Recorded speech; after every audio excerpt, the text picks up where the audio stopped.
I'm really excited to announce our interactive Code of Conduct charter program. So last year, we showed you our own interactive Code of Conduct that we had just built. And during the course of 2018, we launched this program.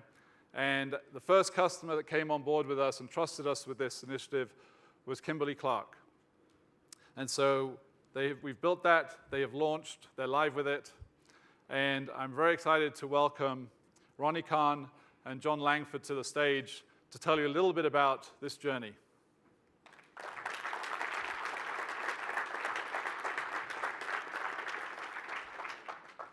Can everybody still see Phil? Okay.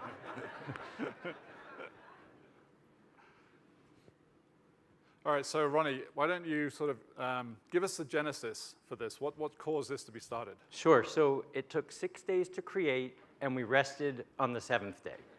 Oh, wait, sorry, different genesis. Different genesis. So great story. So Kimberly-Clark is a 150-year-old company. We've had values since our founding, very engaged leadership team, wonderful tone at the top. Part of having an engaged leadership team is they actually pay attention to what we do. So last summer, one of our senior executives, who I won't disclose, but one of our senior executives called the chief compliance officer and said, hey, I'm on your site. I'm looking for a policy. I can't find the policy. Oh, I think I found the policy. It looks outdated. Oh, wait, it's outdated, and I have no idea what to do with this information. Can you please fix this? Okay, when the CEO calls and says he has trouble finding a policy, that drives us to action. So what we did is we said, okay, this is a great opportunity, not a one-off ad hoc approach, because this same conversation might happen multiple times, but let's take an entirely new look at what we're doing. Let's reconsider our entire policy framework. Let's relook at our code. Let's look at how we are engaging with employees. And so that's what it was. It was a senior executive sort of making us better. Excellent. So let's introduce us to this interactive code of conduct then. Wonderful. So what you have here, as you've heard a couple different times, is we want to be and meet the employees where they are. So this page here is our home page. Across the top, what you'll see here is the entire code that we've devised is organized around our business units. So rather than employees needing to figure out, back to Philip's point earlier, of what kind of issue is this, where do I need to go, we want them to be able to easily find what they're looking for based on what they experience day to day. So think of this really as a retail storefront. Now, Kimberly-Clark, as you may know, we make Kleenex, we make Huggies, all sorts of products. So the idea of having a retail storefront very much resonates with our employees. So across the top of the page here, these are our aisles. So within each aisle, you'll see this in just a moment, we have additional information. We have end cap videos, sort of advertisements for why you might want to shop in that aisle. We have information along the aisles, policies and trainings, everything that we're going to see in just a moment. But the idea here really is to drive accessibility, to drive engagement, and to make it as easy to make decisions as possible. So with that, let me just show you a quick video from our CEO as he introduces this code to us.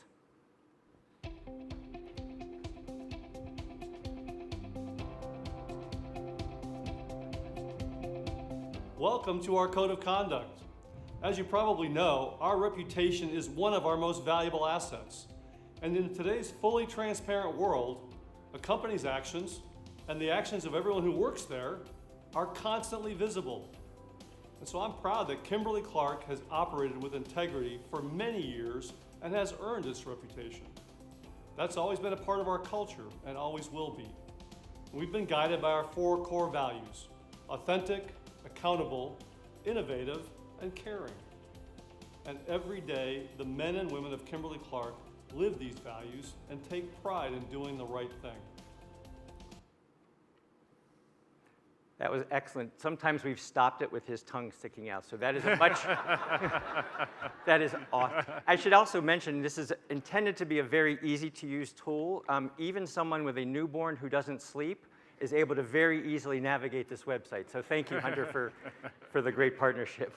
Now, as you can see here, this is an introduction from our CEO. This is not a compliance website. This is not compliance for compliance sake. It really is intended to try to create the sense that the business owns ethics and compliance, that the business is responsible for these activities. And as you scroll down, let's just take a look. These are our different aisles, as I mentioned a moment ago, these so-called end caps that we have. And what I'd like to do is just to take you on a very quick tour of our financial integrity. Again, just to go a little bit deeper in how we've organized this information, the great partnership we've had with Conversant to design this in a user-friendly way. So here's our CFO, Maria Henry. She also has an introductory message. It's very values-based. It's focused on why does this matter? You know, the so what. Not here are the rules, but why is it important that we as an organization follow our values, follow our ethics, follow our principles. Now, as you scroll down, I just want to show you one specific section. So within each of these different aisles, like I said, you have shelving. Now, here is our internal controls shelving, if you will. What we've tried to do here, and again, with great partnership from the folks at Conversant, is we have intended to make this a one-stop shop for employees who are interested or need to learn more about this particular topic. So let me just show you a couple features. Hunter's pulled up here, hover text. So one way to make this very simple and less wordy is to highlight words so that you can opt into looking at them, but you don't have to, so you see that with the hover text. Anything that is in blue is a hyperlink to a resource behind the Kimberly-Clark firewall. So we have access to the corporate financial instructions, for example, or other policies, or our travel and expense. All the different resources that an employee might need on that topic at a given moment in time is available here. As you go down, you can see here, again, another leader video. Every page is owned by a subject matter expert who is not necessarily in compliance. So this is Kimberly-Clark's controller. This is his page. We've tried to create, we haven't quite gotten there yet. We launched this July 27th. But we've tried to create a little bit of a competition where individual risk owners feel accountable for driving so-called foot traffic to their pages. So let's make it interesting. Let's have a good video. Let's make sure the resources are usable so we get repeat customers. Here's another video. This is a very quick training video. It's from Compliance Wave. Conversant was able to upload that onto our site as well. And as you go down to the bottom of the page, you can see here what we've tried to do is to organize, again, as best as we can with the subject matter experts' feedback, all of the different pieces that might be relevant to engage employees in that topic, help them make better decisions, and get the information they're looking for. All right, so the other feature I just want to mention here is in the lower right-hand corner. We had a little bit of fun with this. We have a chatbot called KayCee. Now, there was some discussion if that's a male or female. I think we've decided we're not going to respond to that question. So what you see here is, you know, again, keep that retail store image in your mind. This is your customer service desk. So KayCee is available as a chatbot. If you're not sure where to go, if you're looking for additional information, if you want a concierge experience, KayCee can guide you to some of these different areas. We have a drop-down set of choices to try to at least narrow down where someone might go. Again, think of the information desk, you know, how can I help you? One of the features of this that I want to call out as well is, again, going through everything we've talked about the importance of speaking up, the importance of making it easy, making sure that people who might otherwise be alone or afraid can feel comfortable coming forward. You can access the helpline from anywhere on the site, including through the KayCee. So raise a concern about something. It links to our helpline. I don't know if you want to pull that page up. But it directly connects you to the helpline. You can choose to access the helpline. You can raise a question or concern through KayCee as well. Whatever is easiest. Again, all these different channels are what we're trying to do. Here's our homepage. Again, message from Tom Falk. I think we might even have some information here that gets at organizational justice, the idea that we want people to come forward. Your concern will be taken seriously. It will be handled fairly, and there will be an equitable resolution. So that's our helpline. Excellent. Let's jump forward now and talk about some of the benefits. If we can go to the slide, back to the slides, please, and talk to some of these metrics that you've seen as a result of launching this and the interactions you've had. So we launched this, like I said, at the end of July, and the uptake has been tremendous. I'm still trying to get my head around. We have about 18,000 white-collar employees, so we're actually seeing access from folks who don't necessarily have a dedicated computer.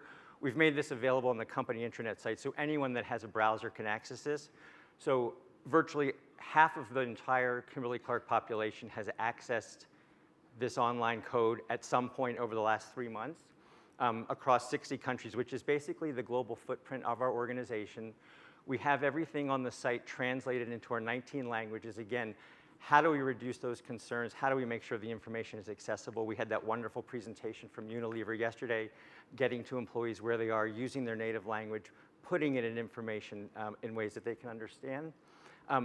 67,000 page views. I think this was as of 2 days ago, so I think we're closer to 70,000. We're going to have a little celebration. I don't know what it'll look like yet, but we'll do something fun as we get to the next milestone.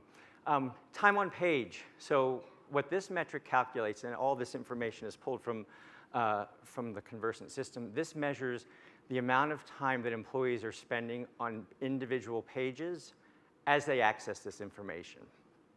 Last thing I'll mention is KayCee. So she's become very popular. She's engaged in about 3,000 different chats with employees over the last couple months, ranging from how do I launch my code training to actually raising a question or concern and everything in between. So we're starting to see not just the idea of us needing to push information, but employees actually pulling it as well and engaging with the resource on their own. So thrilled about this. Yeah. I just want to jump back. The average time on page, I don't know if all of you saw that, 3 minutes and 47 seconds. That's on each page, and that's the average. It's not the maximum, the average. How many of you think you have employees who are spending 3 minutes and 47 seconds on a page of your code of conduct? This is the value of an interactive platform. It's about that connection. You're engaging them. You're activating your team members by giving them content they can consume so they spend time with it. Great. Yeah, it was, when we first started to see some of these metrics come out, that one definitely stood out and definitely surprised us in a very, very positive way. The last thing I'll just mention as we wrap up here is the so what. We can collect a lot of different data. We have metrics and really a lot of different ways to look at the information and the user clicks and what people are hovering over, how long they're spending on pages. But what we really need to do is action that information and to figure out how can we create a data-driven ethics and compliance program now that we have this very deep engagement with our employees on a regular basis. So going forward, some of the things that we're going to be looking at is this provides us with real-time risk assessment information. You know, if there are spikes in clicks in a particular region, that might tell us something. If there is a complete absence of clicks in a particular region, that might tell us something. If people are asking a lot of questions about a topic or clicking on a particular training, maybe that tells us that we need to do a little bit more training. So there's a lot of different ways that we can use this information. Ultimately, and maybe if I get invited back next year, what I'd love to do is to share with you this idea of how we've used this information to create the right engagement to the right employees at the right time, to create as much of a personalized experience as we can so employees do have access to the information that they need when they need it in the way they want it. And so that's where we are. Excellent. I heard you volunteer for next year. That's excellent. Done. I want that job. Great. All right. So thank you. Ronnie, John, thank you very much. I really appreciate you doing this.